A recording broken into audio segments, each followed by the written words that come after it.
ನೀನು ನೀನಾಗಿರ್ಬೇಕಂತಂದ್ರೆ ನೀನು ಯಾರು ಆಗಿಲ್ಲ ಅಂತಲೂ ಕೂಡ ನಿಂಗೆ ಗೊತ್ತಿರಬೇಕು. ಯಾಕಂತಂದ್ರೆ ಬೆಳಕು ಹುಟ್ಟಿದ ಮೇಲೆ ಡಾರ್ಕ್ನೆಸ್ಗೂ ವ್ಯಾಲ್ಯೂ ಬಂತು. ಹ್ಯಾಪಿನೆಸ್ ಕ್ರಿಯೇಟ್ ಆದ ತಕ್ಷಣನೇ ಪೇನ್ಗೂ ಮೀನಿಂಗ್ ಬಂತು. ಒಂದು ಬೇಕು ಅಂತ ಎವ್ರಿ ಸೆಕೆಂಡ್ ನೀನು ಕೊರಗಿದಾಗ ಅದು ನನ್ನ ಹತ್ರ ಇಲ್ಲ ಇಲ್ಲ ಅನ್ನೋ ಇನ್ಆಡಿಬಲ್ ವಾಯ್ಸು ಯೂನಿವರ್ಸ್ ತುಂಬ ಕೇಳಿಸ್ತು. ಆದ್ರಿಂದ ಲಾ ಆಫ್ ಅಟ್ರಾಕ್ಷನ್ ಹೇಳೋದೇನೋ ತಪ್ಪಿಲ್ಲ, ಆದರೆ ಕೆಲವು ಸಲ ಹಂಗೆ ನೋಡಿದರೆ ಎಫರ್ಟ್ಲೆಸ್ ಆಗಿರೋದು ಬೆಸ್ಟ್, ಆ್ಯಕ್ಷನ್ ಮಾಡದೇ ಇರೋದು ಬೆಸ್ಟ್.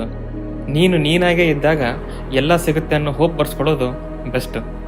ಇದೇ way of getting something without doing something ಅಂತ, ಇದೇ ವೇ ಆಫ್ ದ ಫ್ಲೋ.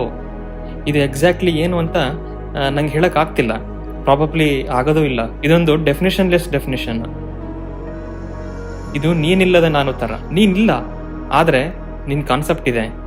ಇದನ್ನು ಜಾಸ್ತಿ ಡಿಫೈನ್ ಮಾಡಿದಷ್ಟು ಇದು ಅರ್ಥ ಕಳ್ಕೊಳ್ಳುತ್ತೆ. ಕೊನೆಗೆ ಒಂದು ಅರ್ಥ ಆಯಿತು. ಇದಕ್ಕೆ ನಿಜವಾದ ಅರ್ಥ ಸಿಗ್ಬೇಕಂತಂದ್ರೆ ಬರೀ ಅರ್ಥ ಅಲ್ಲ, ಲೈಫಲ್ಲಿರೋ ಅನರ್ಥನ ಕೂಡ